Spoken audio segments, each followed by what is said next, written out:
Hello friends, welcome back to our channel. Friends, మీకు ఈ video నచ్చినట్లయితే వీడియోని లైక్ చేయండి, అలాగే ఛానల్ని సబ్స్క్రైబ్ చేసుకోండి. ఇక వీడియోలోకి వెళ్ళినట్లయితే అమూల్య ఎంగేజ్మెంట్ ఫంక్షన్ చాలా గ్రాండ్గా జరగడంతో అందరూ కూడా చాలా సంతోషపడుతూ ఉంటారు. ఇక అది చూసిన శ్రీవల్లి మాత్రం కంగారు పడుతూ ఉంటుంది. అమూల్య ఎంగేజ్మెంట్ ఫంక్షన్ జరిగిపోయింది. ఆ విషయం విశ్వగాడికి తెలిస్తే ఎక్కడ నా నిజస్వరూపాన్ని మావయ్య ముందు బయటపెట్టి నా జీవితాన్ని నాశనం చేస్తాడో ఏమో అని చెప్పి శ్రీవల్లి కంగారు పడుతూ ఉంటుంది. ఇక పెళ్లి వాళ్ళు వెళ్ళిపోతూ ఉంటారు. అప్పుడు రామరాజు, చూడమ్మా, మీలాంటి గొప్ప ఇంటి సంబంధం దొరకడం నిజంగా నా కూతురు అదృష్టం అనగానే అప్పుడు వనజ కూడా, చూడండి రామరాజన్నయ్య, నీ కూతురు లాంటి కోడలు దొరకడం కూడా నాకు నిజంగా అదృష్టమే కదా అని చెప్పి ఇక వనజ, రామరాజు అందరూ కూడా చాలా సంతోషంగా మాట్లాడుకుంటూ ఉంటారు. అది చూసిన భద్రావతి మాత్రం నవ్వుతూ ఉంటుంది. ఇక ఇంతలోనే విశ్వ భద్రావతి దగ్గరికి వచ్చి, ఏంటత్తా వాళ్ళు మాట్లాడుకుంటూ ఉంటే నువ్వు అంతగా సంతోషపడుతున్నావు? ఆ శ్రీవల్లి, భాగ్యం ఇద్దరూ కలిసి అమూల్యకి ఎంగేజ్మెంట్ జరగకుండా చేస్తానని నాతో చెప్పారు. ఇప్పుడు మాట మార్చారు. ఇక అమూల్య ఎంగేజ్మెంట్ ఫంక్షన్ జరిగిపోయింది. ఇక అమూల్య నాకు శాశ్వతంగా దూరమైపోయినట్టే. ఎలాగైనా అమూల్యని పెళ్లి చేసుకొని ఆ రామరాజుని బాధ పెట్టాలని చూశాను, కానీ ఆ ప్లాన్ మొత్తం నాశనమైపోయింది అని చెప్పి ఇక విశ్వ అంటూ ఉంటాడు. ఆ మాటలు విన్న భద్రావతి, ఒరేయ్, జరిగింది ఎంగేజ్మెంటే కదరా, పెళ్ళి కాదు కదా. చూడు, ఆ అమూల్య నిజస్వరూపాన్ని నేను ఆ పెళ్లి వాళ్ళ ముందు బయట పెడతాను. ఆ పెళ్ళి ఆగేలా నేను చేస్తాను. వాళ్ళ ముందే రామరాజు తలదించుకునేలా చేస్తాను. నువ్వేమీ కంగారు పడకు అని చెప్పి భద్రావతి అంటుంది. అప్పుడు విశ్వ, ఎలా అత్త, వాళ్ళు చాలా సంతోషంగా ఉన్నారు, అమూల్య కూడా సంతోషంగా ఉంది అని చెప్పి విశ్వ అంటూ ఉంటాడు. ఇక పెళ్లి వాళ్ళు అక్కడి నుంచి వెళ్ళిపోతూ ఉంటారు. ఇంతలోనే భద్రావతి అక్కడికి వచ్చి, ఏంటి రామరాజు కూతుర్ని మీ ఇంటి కోడలుగా చేసుకుంటున్నారా అని భద్రావతి అనగానే అప్పుడు వనజ, అదేంటండి అలా మాట్లాడతారు?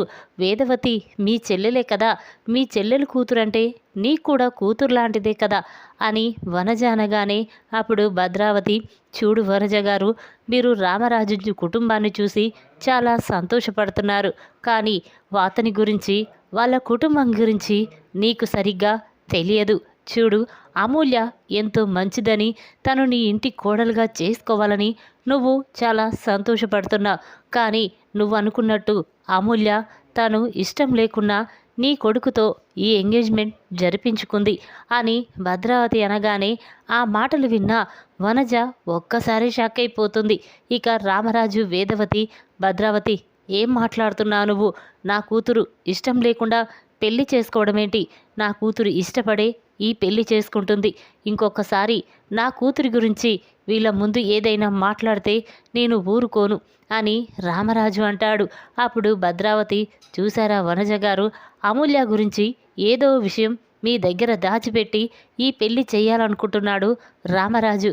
ఆ విషయం మీకు తెలియక రామరాజు లాంటి గొప్ప సంబంధం దొరికిందని మీరు సంతోషపడుతున్నారు అని భద్రావతి అంటుంది. ఇక వేదవతి, అక్క ఏం మాట్లాడుతున్నావు? అసలు నువ్వేం మాట్లాడుతున్నావో నీకైనా అర్థమవుతుందా అనగానే అప్పుడు వనజ, చూడండి వదిన గారు, అసలు మీరు ఏం మాట్లాడాలనుకుంటున్నారు? అమూల్య గురించి ఏ విషయం చెప్పాలనుకుంటున్నారో చెప్పండి అనగానే ఇక భద్రావతి, చూడు వనజ, అమూల్య ఎంతో మంచిదని, నువ్వు తనని నీ ఇంటి కోడల్ని చేసుకోవాలని అనుకుంటున్నావు, కానీ అమూల్యకి ఈ పెళ్ళి ఇష్టం లేదు. ఎందుకంటే అమూల్య నా మేనల్లుడైన విశ్వాని ప్రేమించింది. ఇద్దరూ పెళ్లి చేసుకోవాలనుకున్నారు, కానీ ఆ విషయం తెలిసిన రామరాజు ఇక ఎవరికీ తెలియకుండా తొందరగా తన కూతురికి పెళ్లి చేసి పంపించాలనుకున్నాడు. ఆ రామరాజు ఈ విషయం మీతో చెప్పాడా అని భద్రావతి అనగానే ఆ మాటలు విన్న వనజ ఒక్కసారి షాక్ అవుతుంది. ఏంటన్నయ్యా, తను ఏం మాట్లాడుతుంది అనేసరికి అప్పుడు రామరాజు, చూడమ్మా, ఆ విశ్వగాడు అమూల్యని ట్రాప్ చేసి లవ్ పేరుతో మోసం చేసి పెళ్లి చేసుకోవాలనుకున్నాడు. నన్ను బాధ పెట్టడం కోసం నా కూతుర్ని పెళ్లి చేసుకొని తన జీవితాన్ని నాశనం చెయ్యాలనుకున్నాడు. కానీ నా కూతురు అది గుడ్డిగా నమ్మి అతని మాటే విని పెళ్లి చేసుకోవాలనుకుంది. కానీ ఇది మాకు ఎవరికీ ఇష్టం లేదు. ఈ విషయం తెలియక నా కూతురు కూడా వాడి చేతిలో మోసపోవాలనుకుంది అని రామరాజు అంటాడు. ఆ మాటలు విన్న వనజ, అదేంటన్నయ్యా, నీ కూతురు వేరే అబ్బాయిని ప్రేమిస్తే నా కొడుక్కి పెళ్లి చేయాలనుకోవడమేంటి? ఏం మాట్లాడుతున్నావన్నయ్యా అని వనజ అనగానే అప్పుడు వేదవతి, లేదొదినా, మా అక్క చెప్పిందంతా అబద్ధం. ఇప్పుడు నా కూతురికి ఆ విశ్వగాడేంటో వాడి నిజస్వరూపమేంటో తెలిసిపోయింది. అందుకే వాడి మొహం చూడడానికి కూడా నా కూతురు ఇష్టపడడం లేదు అని వేదవతి చెప్పగానే అప్పుడు భద్రావతి, ఏంటి అమూల్య, నీకు విశ్వ అంటే ఇష్టం లేదా? నిజం చెప్పు అని భద్రావతి అమూల్యాని పెళ్లి వాళ్ళ ముందు నిలదీస్తూ ఉంటుంది. ఆ మాటలు విన్న వేదవతికి చాలా కోపం వస్తుంది. వెంటనే భద్రావతి చెంప పగలగొడుతుంది. చూడు, అసలు నీకు ఏం తెలుసని ఇలా మాట్లాడుతున్నా? అయినా తల్లి ప్రేమంటే ఏంటో కూతురి గురించి నీకెలా తెలుస్తుంది? నీకు పెళ్లి కాలేదు, పిల్లలు లేరు కదా, ఆ బాధ ఎలా ఉంటుందో నీకు తెలియదు. ఇంకొకసారి నా కూతురు గురించి తప్పుగా మాట్లాడావంటే నీ ప్రాణం తీయడానికైనా వెనకాడను. ముందిక్కడి నుంచి వెళ్ళు అని చెప్పి వేదవతి అనగానే ఇక మాటలు విన్న భద్రావతి చాలా బాధపడుతూ కన్నీళ్లు పెట్టుకుంటూ ఇంట్లోకి వెళ్ళిపోతుంది. ఇక వేదవతి మాత్రం, వదిన, మా ఇంటి మీద ఉన్న కోపంతో అక్క అలా మాట్లాడింది. కానీ నా కూతురు ఎలాంటి తప్పు చెయ్యలేదు, నన్ను నమ్మొదినా అని వేదవతి, రామరాజు ఇద్దరూ బ్రతిమిలాడుతూ ఉంటారు. ఇక ఆ మాటలు విన్న వనజ, లేదొదినా, తన మాటలు నేనేమీ నమ్మలేదు, మీరేమి బాధపడకండి అని చెప్పి ఇక అందరూ అక్కడి నుంచి వెళ్ళిపోతారు. ఇక వేదవతి మాత్రం ఒంటరిగా కూర్చొని భద్రావతి గురించే ఆలోచిస్తూ ఉంటుంది. నేనేంటి అందరి ముందు అక్క గురించి అలా మాట్లాడాను? నా కూతురు గురించి మాట్లాడడంతో నేను ఆ కోపం తట్టుకోలేక అక్కని బాధ పెట్టాను అని చెప్పి వేదవతి బాధపడుతూ ఉంటుంది. ఇక భద్రావతి మాత్రం వేదవతి అన్న మాటల గురించే ఆలోచిస్తూ బాధపడుతూ ఉంటుంది. ఇంతలోనే శారదాంబ భద్రావతి దగ్గరికి వచ్చి, ఏంటమ్మా, ఏం జరిగింది? ఎందుకు అంతలా బాధపడుతున్నావు అని శారదాంబ అనగానే అప్పుడు భద్రావతి, అమ్మ, చూసావా చెల్లె ఎలా మాట్లాడిందో? అసలు తను ఇలా మాట్లాడుతుందని కలలో కూడా ఊహించలేదు. నాకు తల్లి ప్రేమంటే ఏంటో తెలియదంట, నాకు పిల్లల గురించి కూడా తెలియదని మాట్లాడుతుందమ్మా అని భద్రావతి అనగానే ఇక మాటలు విన్న శారదాంబకి చాలా కోపం వస్తుంది. చూడు భద్రావతి, అసలు వేదవతి అన్నదని నువ్వు బాధపడుతున్నావు. కానీ ఒక కూతురు పెళ్ళి ఆగిపోతే తల్లికి ఎంత బాధ ఉంటుందో నీకేం తెలుసు? ఒక్కసారి నీకు కూడా ఒక కూతురు ఉంటే నీకు ఆ కూతురు పెళ్ళి ఆగిపోతే ఎంత బాధ ఉంటుందో నీకు తెలిసేది. అందుకే ఆ బాధలో నీ చెల్లెలు నీతో అలా మాట్లాడింది. చూడు, అమూల్య పెళ్ళి ఎందుకు ఆపాలనుకుంటున్నావు? తను కూడా నీకు కూతురు లాంటిదే కదా. తన పెళ్ళి ఆగిపోతే రామరాజు కుటుంబం ఎంత బాధపడుతుంది అని శారదాంబ అనగానే అప్పుడు భద్రావతి చాలా బాధపడుతూ, ఏంటమ్మా, నువ్వు కూడా తనలాగే అంటున్నావు అనేసరికి అప్పుడు శారదాంబ, అవును భద్రావతి, ఎన్ని రోజులు నేను నిన్ను ఒక్క మాట కూడా అనలేదు. కానీ ఇప్పుడు నువ్వు అమూల్య పెళ్ళి జరగకుండా చెయ్యాలని చూస్తున్నావు. ఇక వేదవతి అన్న దాంట్లో తప్పేముంది అని శారదాంబ అక్కడి నుంచి వెళ్ళిపోతుంది. ఇక విశ్వ మాత్రం, అత్త, నువ్వేమీ బాధపడకు, మనల్ని ఇలా బాధ పెట్టిన ఆ రామరాజు కుటుంబాన్ని ఎలాగైనా బాధ పెడతాను. చూడు, జరిగింది ఎంగేజ్మెంటే, పెళ్ళి కాదు కదా. అందుకే ఏదో విధంగా అమూల్యాని కిడ్నాప్ చేసైనా సరే నేను అమూల్య మెడలో తాళి కడతాను. తనని బాధ పెడుతుంటే ఆ బాధను చూసి రామరాజు తట్టుకోకుండా రోజు చస్తూ బ్రతకాలి అని చెప్పి విశ్వ అన్ని అక్కడి నుంచి వెళ్ళిపోతాడు.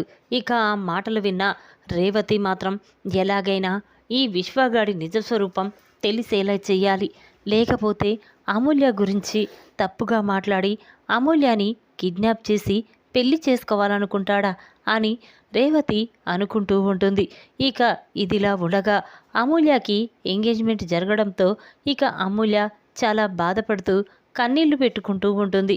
ఇంతలోనే శ్రీవల్లి అమూల్య దగ్గరికి వెళ్ళి, ఏంటి అమూల్య, ఏం జరిగింది, ఎందుకు బాధపడుతున్నావు అనగానే అప్పుడు అమూల్య, లేకపోతే ఏంటొదినా, విశ్వ నన్ను ప్రాణం కంటే ఎక్కువగా ప్రేమిస్తున్నానని చెప్పాడు. నేను విశ్వ పెళ్లి చేసుకోవాలనుకున్నా, కానీ అది అర్థం చేసుకోకుండా అమ్మా నాన్న ఇద్దరు నా ఎంగేజ్మెంట్ ఫంక్షన్ని జరిపించారు. పాపం విశ్వ నాకు శాశ్వతంగా దూరమైపోతున్నాడు వదినా అని అమూల్య అంటూ ఉంటే అప్పుడు శ్రీవల్లి, లేదు అమూల్య, ఎలాగైనా విశ్వకి నీకు పెళ్లి జరగాలి, అలా అయితేనే మీ పెళ్ళికి ఒప్పుకుంటారు. కానీ నువ్వు ఇలాగే కన్నీళ్లు పెట్టుకుంటూ కూసుంటే తొందరలోనే పెళ్ళికి ముహూర్తం పెట్టించి పెళ్ళి కూడా జరిపించేస్తారు. ఇక విశ్వ నీకు దూరమైపోతాడు అని శ్రీవల్లి అంటుంది. ఇక అమూల్య శ్రీవల్లి ఇద్దరూ మాట్లాడుకుంటూ ఉంటారు. అటుగా వెళ్తున్న నర్మద శ్రీవల్లి మాటలు విని ఒక్కసారే షాక్ అయిపోతుంది. ఇదేంటి, అమూల్య ఎంగేజ్మెంట్ జరుపుకుంది, మెల్లమెల్లగా విశ్వాని మర్చిపోవాలనుకుంటుంది. కానీ శ్రీవల్లి మాత్రం అమూల్య దగ్గరే ఉండి విశ్వ జ్ఞాపకాలని గుర్తు చేస్తుందా అని చెప్పి నర్మద చాలా కోపంగా శ్రీవల్లి దగ్గరికి వెళ్ళి, అక్క, నువ్వు ఏం చేస్తున్నావో నీకైనా అర్థమవుతుందా అని నర్మద అనగానే అప్పుడు శ్రీవల్లి కంగారు పడుతూ, అదేంటి నర్మద, నేనేం చేశాను అనగానే ఇక నర్మద, ఏం చేశావా, ఆ విశ్వగాడిది, ఇప్పుడు వాడి గురించి ఎందుకు అమూల్య ముందు మాట్లాడుతున్నావు ఏంటి, విశ్వాకి అమూల్యకి పెళ్లి జరిపిస్తే కొద్ది రోజులు కోపడి తర్వాత మెల్లగా ప్రాబ్లం సాల్వ్ అయిపోతుందని చెప్తున్నావా, చూడు వెంటనే నేను ఈ విషయం మామయ్య ముందు అత్తయ్య ముందు బయట పెట్టానంటే మెడ పట్టుకొని నిన్ను బయటికి గెంటేస్తారు. చూడు అమూల్య, ఈ శ్రీవల్లి మాటలు వింటే నీ జీవితమే నాశనం అయిపోతుంది. అసలు శ్రీవల్లి ఆ విశ్వతో చేతులు కలిపి నీ జీవితాన్ని నాశనం చెయ్యాలని చూస్తుంది. అసలు శ్రీవల్లి విశ్వతో నీ మధ్య తన మధ్య ప్రేమ రాయబారం ఎందుకు నడుపుతుందో తెలుసా? అసలు శ్రీవల్లికి విశ్వ 10 లక్షల రూపాయలు ఇచ్చాడు. ఇక దాంతో ఆ 10 లక్షల కోసమే నీ జీవితాన్ని విశ్వాకిచ్చి నాశనం చెయ్యాలని చూస్తుంది. అది తెలియక నువ్వు శ్రీవల్లి మాటలు గుడ్డిగా నమ్మి విశ్వాని ప్రేమిస్తున్నావు అని నర్మద చెప్పగానే ఆ మాటలు విన్న అమూల్య ఒక్కసారి షాక్ అవుతుంది. ఇక శ్రీవల్లి, నర్మద, ఏం మాట్లాడుతున్నావు నువ్వు అనేసరికి అప్పుడు నర్మద, అవును అమూల్య, విశ్వ నువ్వు దిగిన ఫోటోలు పెళ్లి వాళ్ళకి చూయించి ఈ ఎంగేజ్మెంట్ ఆపాలని శ్రీవల్లి చూసింది. కానీ అది తెలుసుకున్న నేను ఆ ఫోటోలు వాళ్ళ కంట పడకుండా నేను ఈ ఎంగేజ్మెంట్ ఆగకుండా చేశాను. చూడు, నువ్వు శ్రీవల్లి మాటలు నమ్మితే నీ జీవితమే నాశనం అయిపోతుంది అని నర్మద అంటుంది. ఆ మాటలు విన్నా అమూల్య ఒక్కసారి షాక్ అయిపోతుంది. ఇక వెంటనే, అవునా వదిన, నిజమా, నువ్వు విశ్వ దగ్గర ఆ 10 లక్షల రూపాయలు తీసుకొని నా జీవితాన్ని నాశనం చెయ్యాలని చూస్తున్నావా అని చెప్పి అమూల్య శ్రీవల్లిని నిలదీయడంతో ఇక శ్రీవల్లి సైలెంట్గా ఉంటుంది. కంగారు పడుతూ ఉండగా అది చూసిన అమూల్య వెంటనే శ్రీవల్లి చెంప పగలగొడుతుంది. చూడు, ఇంకొకసారి ఆ విశ్వగాడి గురించి కానీ నువ్వు నా ముందు చెప్పావంటే నేను ఊరుకోను. చూడు, నువ్వు ఇప్పుడు ఎంగేజ్మెంట్ ఆపేలా చెయ్యాలనుకున్నావు. నీ మాటలు నమ్మి నేను కూడా ఎంగేజ్మెంట్ వద్దనుకున్నాను. కానీ ఇప్పుడు చెప్తున్నాను, మా నాన్న చూసిన ఈ సంబంధానికి నేను పెళ్లి చేసుకుంటాను అని చెప్పి అమూల్య శ్రీవల్లికి నిమ్మ తిరిగే షాక్ ఇస్తుంది. ఇక దాంతో శ్రీవల్లి అక్కడి నుంచి వెళ్ళిపోతుంది. శ్రీవల్లి ఒంటరిగా కూర్చొని నర్మద అమూల్య గురించే ఆలోచిస్తూ ఉంటుంది. వెంటనే ఈ విషయం అమ్మతో చెప్పాలి, లేకపోతే ఆ విశ్వగాడు ఏం చేస్తాడో భయంగా ఉంది అని చెప్పి శ్రీవల్లి తన ఫోన్ తీసి భాగ్యంకి ఫోన్ చేస్తుంది. శ్రీవల్లి నుండి ఫోన్ రావడంతో భాగ్యం ఫోన్ లిఫ్ట్ చేసి, చెప్పమ్మడు అనగానే అప్పుడు శ్రీవల్లి, అమ్మోయ్, అంతా అయిపోయిందే, మన ప్లాన్ మొత్తం నాశనం అయిపోయింది. అమూల్య ఆ విశ్వగాడిని పెళ్లి చేసుకోనని తేల్చి చెప్పేసింది అని శ్రీవల్లి చెప్పగానే ఆ మాటలు విన్న భాగ్యం ఒక్కసారే షాక్ అయిపోతుంది. అదేంటే, అమూల్యనే విశ్వాని పెళ్లి చేసుకోనని చెప్పడమేంటే, ఏం జరిగింది అనగానే అప్పుడు శ్రీవల్లి, అమ్మ, నర్మద వచ్చి ఆ విశ్వగాడి దగ్గర మనం 10 లక్షల రూపాయలు తీసుకున్నట్టు, వాడిని చెప్పినట్టు మనం చేస్తున్నట్టు ఇద్దరి మధ్య రాయబారం నడిపిస్తుంది మనమే అని నర్మద అమూల్య ముందు మన నిజ స్వరూపాన్ని బయటపెట్టింది. ఇక అది తెలుసుకున్న అమూల్య నా చెంప పగలగొట్టింది. ఇక విశ్వగాడిని పెళ్లి చేసుకోనని ఖచ్చితంగా చెప్పేసిందమ్మా. ఈ విషయం ఆ విశ్వాకి తెలిస్తే వాడు మాత్రం ఊరుకోడు అని చెప్పి ఇక శ్రీవల్లి అనగానే ఆ మాటలు విన్న భాగ్యం ఒక్కసారి స్టన్ అయిపోతుంది. ఎలానే ఇప్పుడు ఆ విశ్వగాడు మనల్ని బ్రతకనివ్వడు, ఏం చెయ్యాలో కూడా అర్థం కావడం లేదు అని చెప్పి భాగ్యం కంగారు పడుతూ ఉంటుంది.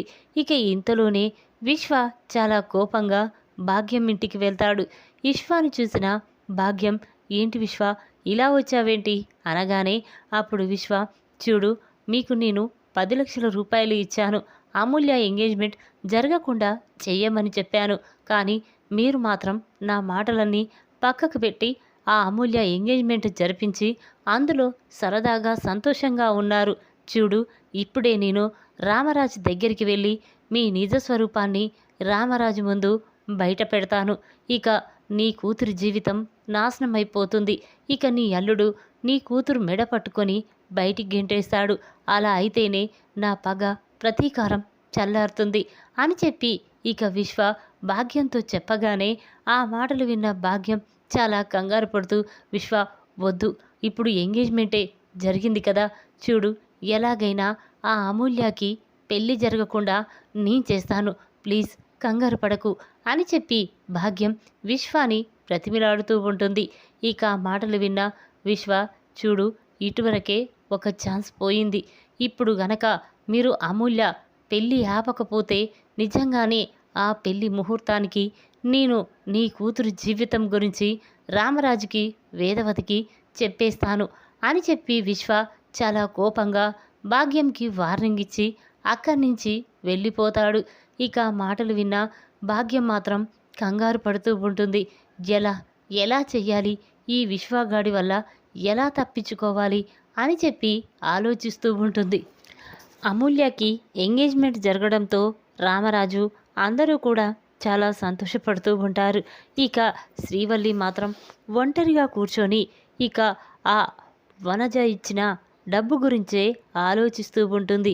ఎలాగైనా ఆ డబ్బు దొంగతనం చేసి నేను ఆ 10 లక్షల రూపాయలు ఆ విశ్వగాడు ఇచ్చి వాడి పీడ విరుగడ చేసుకోవాలి. లేకపోతే ఆ 10 లక్షల రూపాయలు ఇచ్చానని పదే పదే నన్ను టార్చర్ పెడుతున్నాడు, నా జీవితాన్ని నాశనం చెయ్యాలని చూస్తున్నాడు అని చెప్పి శ్రీవల్లి అనుకుంటూ ఉంటుంది. ఈ విధంగా పెళ్లి వాళ్ళ ముందు అమూల్య గురించి తప్పుగా మాట్లాడిన భద్రావతి, చెంప పగలగొట్టి బుద్ధి చెప్పిన వేదవతి, షాక్లో శ్రీవల్లి. ఈ వీడియో కనుక మీకు నచ్చినట్టయితే లైక్ చేయండి. మరిన్ని వీడియోల కోసం మా ఛానల్ని తప్పకుండా సబ్స్క్రైబ్ చేసుకోండి. Thanks for watching.